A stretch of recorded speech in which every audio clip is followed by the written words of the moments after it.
This is my little brother. Yo, Adrian! Nick. Stop. If you could describe the feelings associated with life before Jesus in one word, what do you think it would be?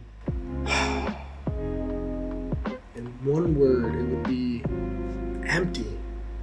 I was an abandoned little boy. And both of our parents were heavy addicts, as well as him, as you guys know. And it was just me. I was the observer, you know. Both my parents would fight a lot. Kyle and my dad would fight a lot. And I would just sit there and I would watch everything happen. I would try to speak, but I didn't have any authority, if you want to call it that. Like, I would try to talk and they would just talk over me, you know. By the way, I never had a relationship with Kyle. Like, as we were growing up, yeah, he was my brother, but was he, you know, there talking to me? No. If anything, he was just stealing things. Yeah, you know, stealing his bike, stealing his money, stealing his, you know, shoes. And like, what was I gonna do? Call him out? He'd have been like, okay, you know. And because of all that, because of observing this life of what's going on, you know, I'm just figuring out life and I'm figuring out how to go about it, and experiencing all this hurt and this resentment that is building up and building up every day, you know, and not knowing how to express it. I have multiple doors where I bashed them in just by myself. You know, when my dad's gone, my mom's gone, I haven't seen them in weeks, Kyle's doing whatever, and I'm just by myself figuring it out. Bashing my door. Literally. And as I was writing things down last night in my journal, I remembered that I had this huge hole in my wall. And I remember one night I got so angry that I didn't know what to do. So I just had to release something. So I freak out, break things. And I remember ramming my head into this wall over and over again. Jesus. Physically bashing my body to get this emptiness out, this abandonment, this void inside my heart that I didn't know how to ever fill. And it just progressively got worse. I got into drugs at age 13. I smoked my first blunt. And from there, it just progressed into a life of smoking weed every day. You know, I could go on and on about all of the things I did, but from, you know, doing it once a day to doing it every day to doing it at school to doing it by myself to doing psychedelics and shrooms to drinking by myself. That's when I knew it was really getting bad, when I would do these things by myself. No longer it was just about chilling with friends. Right. And it was the same thing as bashing my head into a wall, finding some way that I could. But as you guys know, that doesn't fill any void. You know, for a little bit it might take your mind off it, but yeah, 5 minutes later you're right back at it. I used to be a fighter in school. I'd get in a lot of fights because that anger, you know, was still there, and I didn't know how to deal with it. You were 16, 17, 19 in those years. Mm-hmm. What was going through your mind as far as the next steps for your life? I honestly had no idea. What was your hope? My hope was to make a lot of money. Okay.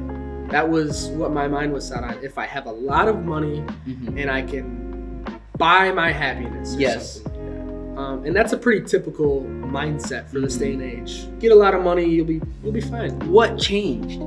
What happened? Yeah, so this guy, you know, out of nowhere, we didn't really have a relationship, but I knew something was happening. He brought me to a Bucks game, Tampa Bay Buccaneers game down here, and he was just like, Nick, you should come to this little event we have. So I'm like, yeah, sure, why not? And in my head in that moment, I'm like, oh, what did I just get myself into? Yeah, so I came down and I really, really learned who Jesus was. Keep in mind, guys, this was in the middle of after I graduated, didn't have any plan for my life at all. I didn't. So I had nothing to lose.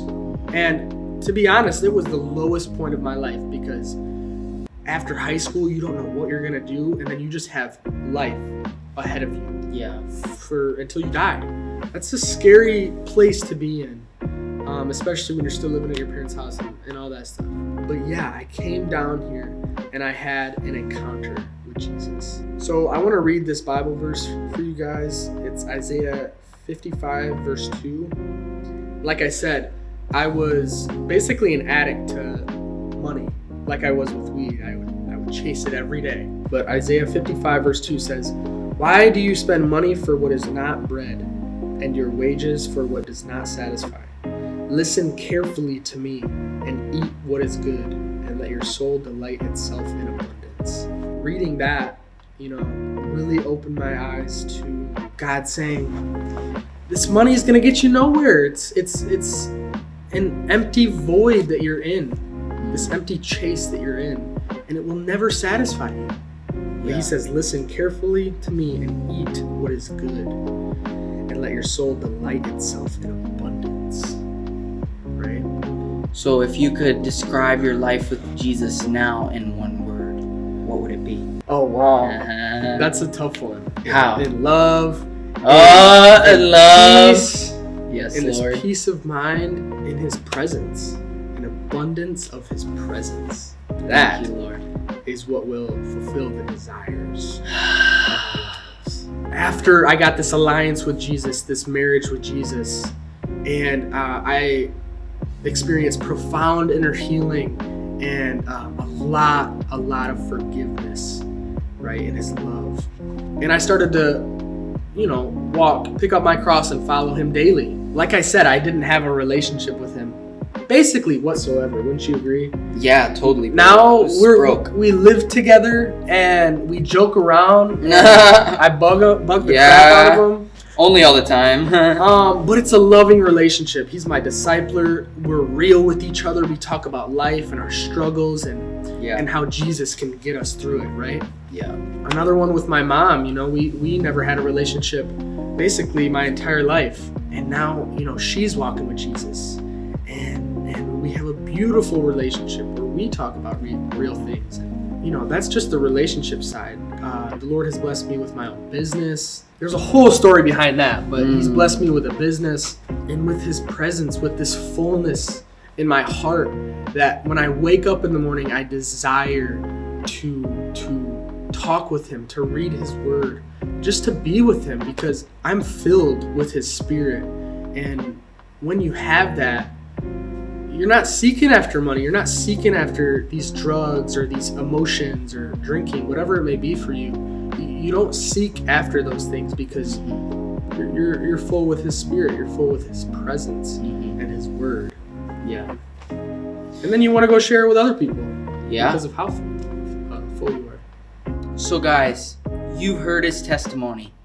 I've been able to see firsthand the complete 180-degree transformation from this to this. You can have that as well. Jesus said that he did not come for those who have no need for a doctor, but he came for those who are sick, for the broken, for the weak, for the lame, for the blind, for the deaf, so that he can open our eyes and open our ears to the true reality of who he is. So if you are somebody who would like to get to know this Jesus, or you are somebody who knows Jesus but need help with making that next step, leave a comment below. And if you even want me to DM you, let me know that as well. And Nick can too. Amen, Nick? Amen. Keep it bye. Woo!